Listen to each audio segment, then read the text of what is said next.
Hi ಸ್ನೇಹಿತರೆ, ಎಲ್ಲರೂ ನಮಸ್ಕಾರ. ಸೂಪರ್ ಅಕಾಡೆಮಿಗೆ ಸ್ವಾಗತ. ಸ್ನೇಹಿತರೆ, ಇವತ್ತಿನ ವಿಡಿಯೋದಲ್ಲಿ ಜುಲೈ 5 ಮತ್ತು 6ರ ಪ್ರಚಲಿತ ಘಟನೆಗಳನ್ನು ನೋಡ್ತಾ ಹೋಗೋಣ.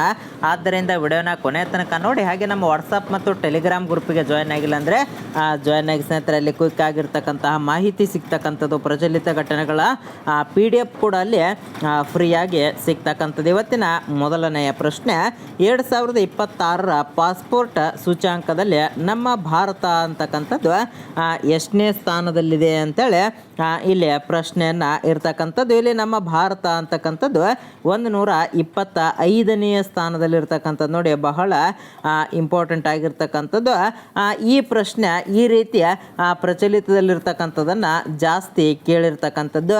ಈ ಜಾಗತಿಕ ಪಾಸ್ಪೋರ್ಟ್ ಸೂಚ್ಯಾಂಕದಲ್ಲಿ 2026 ಆರ್ಟನ್ ಕ್ಯಾಪಿಟಲ್ ಅಂತಕ್ಕಂಥ ಒಂದು ಸಂಸ್ಥೆ ಇದನ್ನು ಪ್ರಕಟಣೆಯನ್ನು ಮಾಡ್ತಕ್ಕಂಥದ್ದು. ನೋಡಿ, ಇದನ್ನು ಯಾವ ಸಂಸ್ಥೆ ಪ್ರಕಟಣೆ ಮಾಡ್ತದ ಅಂತಕ್ಕಂಥದ್ದು ಕೂಡ ಪ್ರಶ್ನೆಯನ್ನು ಕೇಳ್ಬೋದು. ಇದರಲ್ಲಿ ನಮ್ಮ ಭಾರತ ಅಂತಕ್ಕಂಥದ್ದು 125ನೇ ಸ್ಥಾನವನ್ನು ಪಡೆದುಕೊಂಡಿರ್ತಕ್ಕಂಥದ್ದು.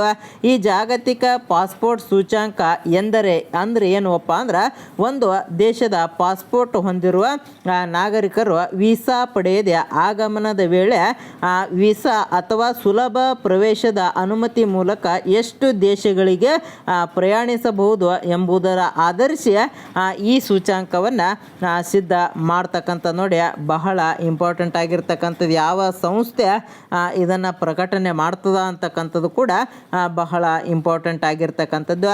ಇನ್ನು ನೆಕ್ಸ್ಟು ಎರಡನೆಯ ಪ್ರಶ್ನೆ, ದೇಶದಲ್ಲಿ ಹಣ ಗಳಿಕೆಯಲ್ಲಿರ್ತಕ್ಕಂಥ ಮೊದಲ ಸ್ಥಾನದಲ್ಲಿರ್ತಕ್ಕಂಥ ಒಂದು ನಗರ ಯಾವುದು? ಹಣ ಗಳಿಕೆಯಲ್ಲಿ ಮೊದಲ ಸ್ಥಾನದಲ್ಲಿರ್ತಕ್ಕಂಥ ಒಂದು ನಗರ ಯಾವುದಪ್ಪ ಅಂದ್ರೆ, ಇಲ್ಲಿ ಬೆಂಗಳೂರು ಅಂತಕ್ಕಂಥದ್ದು ದೇಶದಲ್ಲಿ ಪ್ರಥಮ ಸ್ಥಾನದಲ್ಲಿ ಇರ್ತಕ್ಕಂಥದ್ದು.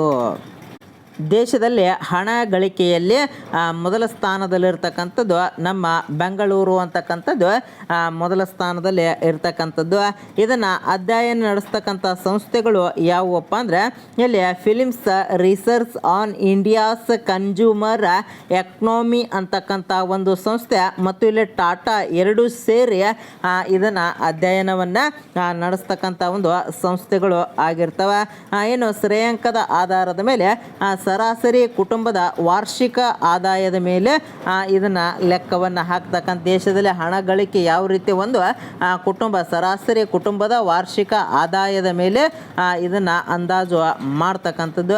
ಏನು ಮೊದಲ ಸ್ಥಾನದಲ್ಲಿರ್ತಕ್ಕಂಥದ್ದು ಯಾವುದಪ್ಪ ಅಂದ್ರೆ ಇಲ್ಲಿ ಬೆಂಗಳೂರು. ಎರಡನೇ ಸ್ಥಾನದಲ್ಲಿ ಚಂಡೀಗಢ ಅಂತಕ್ಕಂಥದ್ದು ಹಣ ಗಳಿಕೆಯಲ್ಲಿ ದೇಶದಲ್ಲಿ ಎರಡನೇ ಸ್ಥಾನದಲ್ಲಿರ್ತಕ್ಕಂಥದ್ದು. ಏನು ಮೂರನೇ ಸ್ಥಾನದಲ್ಲಿ ದೆಹಲಿ ಕಂಡು ಬರ್ತದೆ.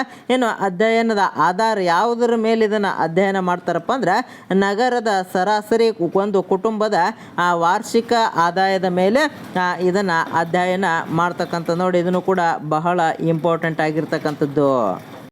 ನೆಕ್ಸ್ಟು ಹಣ ಗಳಿಕೆಯಲ್ಲಿ ಈ ಬೆಂಗಳೂರು ಅಂತಕ್ಕಂಥದ್ದು ಪ್ರಥಮ ಸ್ಥಾನದಲ್ಲಿರ್ತಕ್ಕ ಒಂದು ಕಾರಣಗಳು ಏನಪ್ಪ ಅಂದ್ರೆ, ಇಲ್ಲಿ ಮಾಹಿತಿ ತಂತ್ರಜ್ಞಾನದ ಕ್ಷೇತ್ರದ ಪ್ರಮುಖ ಕೇಂದ್ರ ಬೆಂಗಳೂರು ಆಗಿರ್ತದೆ. ಇನ್ನು ಬಹುರಾಷ್ಟ್ರೀಯ ಒಂದು ಕಂಪನಿಗಳು ಹೆಚ್ಚಿನ ಉಪಸ್ಥಿತಿಯನ್ನು ಈ ಬೆಂಗಳೂರಿನಲ್ಲಿ ಹೊಂದಿರ್ತದೆ. ಇನ್ನು ಹೊಸ ಉದ್ಯಮಿಗಳು ಒಂದು ಇಲ್ಲಿ ಜಾಸ್ತಿ ಇದನ್ನು ಮಾಡ್ತಾರೆ. ಇನ್ನು ಹೆಚ್ಚಿನ ಒಂದು ಸಂಬಳದ ಉದ್ಯೋಗಿಗಳು ಕೂಡ ಈ ಬೆಂಗಳೂರಿನಲ್ಲಿ ಕಂಡು ಬರ್ತಾರೆ. ಒಂದು ಹೆಚ್ಚಿನ ಸಂಬಳ ಆಗಿರ್ಬೋದು, ಉದ್ಯೋಗ ಆಗಿರ್ಬೋದು, ಕಂಪನಿ ಆಗಿರ್ಬೋದು, ಮಾಹಿತಿ ತಂತ್ರಜ್ಞಾನ ಕೇಂದ್ರ ಎಲ್ಲವೂ ಕೂಡ ಬೆಂಗಳೂರಿನಲ್ಲಿ ಇರುವುದರಿಂದ ಬೆಂಗಳೂರು ಅಂತಕ್ಕಂಥದ್ದು ಅತಿ ಹೆಚ್ಚು ಹಣವನ್ನು ಗಳಿಕೆಯನ್ನು ಮಾಡ್ತಕ್ಕಂಥದ್ದು.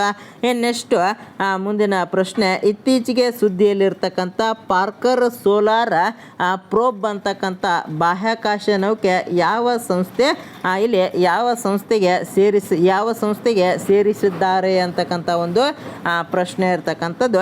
ಇಲ್ಲಿ ನಾಸಾ ಅಂತಕ್ಕಂಥದ್ದು. ನೋಡಿ, ಆಪ್ಷನ್ ಸಿ ಸರಿಯಾಗಿರ್ತಕ್ಕಂಥದ್ದು. ಈ ನಾಸಾ ಅಂತಕ್ಕಂಥ ಸಂಸ್ಥೆ ನೋಡಿ, ಇಲ್ಲಿ ಸಂಸ್ಥೆ ಯಾವುದಪ್ಪ ಅಂದ್ರೆ ನಾಸಾ. ದೇಶ ಯಾವುದಪ್ಪ ಅಂದ್ರೆ ಇಲ್ಲಿ ಅಮೇರಿಕಾ. ಉಡಾವಣೆ ಒಂದು ದಿನಾಂಕವನ್ನು ಕೇಳಿದ್ರೆ 12 ಆಗಸ್ಟ್ 2018ರಲ್ಲಿ ಇದನ್ನು ಉಡಾವಣೆಯನ್ನು ಮಾಡಲಾಗಿರ್ತಕ್ಕಂಥದ್ದು. ಇದರ ಉದ್ದೇಶ ಏನಾಗಿತ್ತಪ್ಪ ಅಂದ್ರೆ, ಸೂರ್ಯನ ಕರೋನಾ ಮತ್ತು ಸೌರ ಮಾರುತಗಳ ಅಧ್ಯಯನಕ್ಕೆ ಈ ನೌಕೆಯನ್ನು ಉಡಾವಣೆ ಮಾಡಲಾಗಿರ್ತಕ್ಕಂಥ. ಇದರ ಒಂದು ವಿಶೇಷತೆಯನ್ನು ನೋಡೋದಾದ್ರೆ ಇಲ್ಲಿ ಸೂರ್ಯನಿಗೆ ಅತ್ಯಂತ ಸಮೀಪಕ್ಕೆ ತಲುಪದ ಒಂದು ಮಾನವ ನಿರ್ಮಿತ ಬಾಹ್ಯಾಕಾಶ ನೌಕೆ ಆಗಿರ್ತದೆ ನೋಡಿ, ಬಹಳ ಇಂಪಾರ್ಟೆಂಟ್ ಆಗಿರ್ತಕ್ಕಂಥದ್ದು. ನೆಕ್ಸ್ಟು ವಿಶ್ವಸಂಸ್ಥೆಯ ಇತ್ತೀಚಿನ ಜನಸಂಖ್ಯೆ ವರದಿಯ ಪ್ರಕಾರ ಜಗತ್ತಿನ ಅತಿ ಹೆಚ್ಚು ಯುವ ಜನಸಂಖ್ಯೆಯನ್ನು ಹೊಂದಿರತಕ್ಕಂಥ ಒಂದು ದೇಶ ಯಾವುದು ಅಂತೇಳಿ ಇಲ್ಲಿ ಪ್ರಶ್ನೆ ಇರ್ತಕ್ಕಂಥದ್ದು. ಯುವ ಜನಸಂಖ್ಯೆಯನ್ನು ಪ್ರಸ್ತುತ ನಮ್ಮ ಭಾರತ ಅಂತಕ್ಕಂಥದ್ದು ಹೆಚ್ಚಿನ ಪ್ರಮಾಣದಲ್ಲಿ ಒಳಗೊಂಡಿರ್ತಕ್ಕಂಥದ್ದು. ಇಲ್ಲಿ ವಿಶ್ವ ದಾಖಲೆ ಜಗತ್ತಿನಲ್ಲಿ ಅತಿ ಹೆಚ್ಚು ಯುವ ಜನಸಂಖ್ಯೆಯನ್ನು ಹೊಂದಿರತಕ್ಕಂಥ ಕೀರ್ತಿ ಇಲ್ಲಿ ನಮ್ಮ ಭಾರತ ದೇಶಕ್ಕೆ ಸಲ್ತಕ್ಕಂಥದ್ದು. ಇಲ್ಲಿ ಯುವಕರ ಸಂಖ್ಯೆ ಭಾರತದಲ್ಲಿ 15ರಿಂದ 24 ವರ್ಷದ ಒಳಗಿನ ಯುವಕರು ಸುಮಾರು 25 ಕೋಟಿಗಿಂತ ಹೆಚ್ಚು ನಮ್ಮ ಭಾರತದಲ್ಲಿ ಕಂಡುಬರ್ತಾರೆ. ಇನ್ನು ಸರಾಸರಿ ವಯಸ್ಸು ಭಾರತದ ಸರಾಸರಿ ವಯಸ್ಸು 28 ವರ್ಷ. ಇದೇ ಕಾರಣಕ್ಕೆ ಭಾರತ ಅಂತಕ್ಕಂಥದ್ದು ಇಲ್ಲಿ ಯುವ ದೇಶ ಅಂತೇಳಿ ಕರಿತಕ್ಕಂಥದ್ದು. ಭಾರತದಲ್ಲಿ ಯುವಕರ ಒಂದು ಸಂಖ್ಯೆ ಹೆಚ್ಚಿರುವುದರಿಂದ ನಮ್ಮ ಭಾರತವನ್ನು ಯುವ ದೇಶ ಅಂತೇಳಿ ಕರಿತಕ್ಕಂಥದ್ದು. ಇನ್ನು ಕೊನೆಯ ಪ್ರಶ್ನೆಗೆ ಸರಿಯಾಗಿರ್ತಕ್ಕಂಥ ಉತ್ತರವನ್ನು ಕಮೆಂಟನ್ನು ಮಾಡಿ. ಹಾಗೆ ನಮ್ಮ ವಾಟ್ಸಪ್ ಮತ್ತು ಟೆಲಿಗ್ರಾಮ್ ಗ್ರೂಪಿಗೆ ಜಾಯ್ನ್ ಆಗಿಲ್ಲ ಅಂದರೆ ಜಾಯ್ನ್ ಆಗಿ ಸ್ನೇಹಿತರೆ. ಇಲ್ಲಿ ವಿಶ್ವ ಬ್ಯಾಡ್ಮಿಂಟನ್ ದಿನ ಅಂತೇಳಿ ಯಾವಾಗ ಆಚರಣೆಯನ್ನು ಮಾಡ್ತಾರಾ ಅಂತಕ್ಕಂಥದ್ದನ್ನು ಕಮೆಂಟನ್ನು ಮಾಡ್ತೀರಾ ಅಂತ ತಿಳ್ಕೊಂಡು ಈ ವಿಡಿಯೋನ ಇಲ್ಲಿಗೆ ಮುಗಿಸ್ತಾ ಇದ್ದೇನೆ. ಜೈ ಹಿಂದ್, ಜೈ ಕರ್ನಾಟಕ.